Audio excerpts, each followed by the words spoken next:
Et là, on est à 6 mois d'installation. Oui.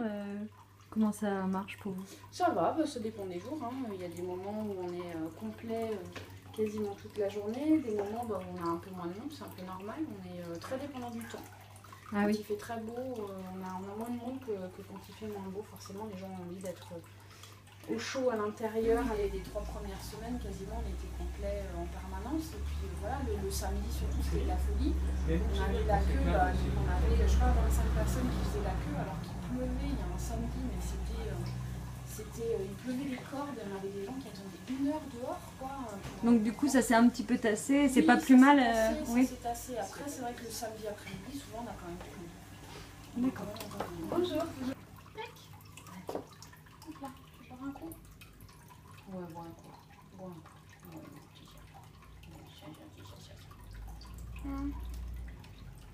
Donc tout l'espace a été pensé en fonction des chats? Tout à fait. Tout à fait. C'est pensé pour eux, c'est leur maison en fait.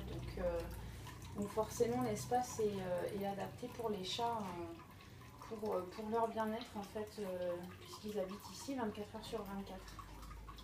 Et du coup, il y a souvent des gens curieux comme ça qui regardent la vitrine Toute la journée. toute la journée. Ouais.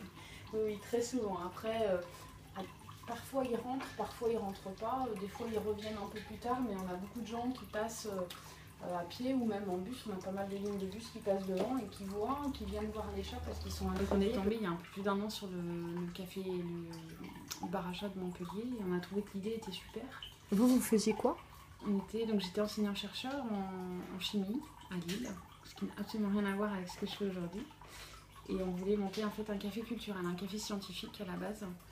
Et quand on a vu le bar à chats à Montpellier, en 2 heures, on a décidé que c'est ça qu'on allait faire.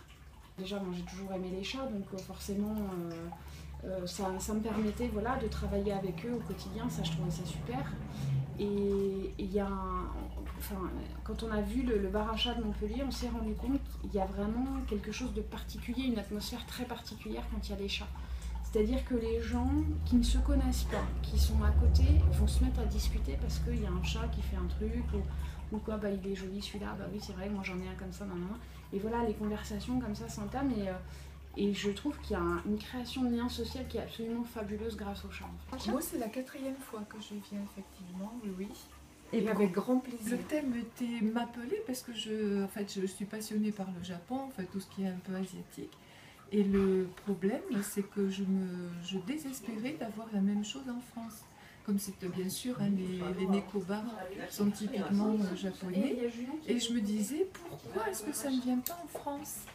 Et quand j'ai eu l'info sur Facebook, puisque c'est la source principale de mes intérêts, on va dire, j'ai dit super, par curiosité, je vais aller voir. Et donc je n'ai pas été déçue. En plus, il y a de très très bons gâteaux, ce qui n'est pas négligeable. Donc voilà, tout pour plaire en fait. Donc voilà, donc dès que je viens en centre-ville, c'est vrai que je fais un petit tour par ici.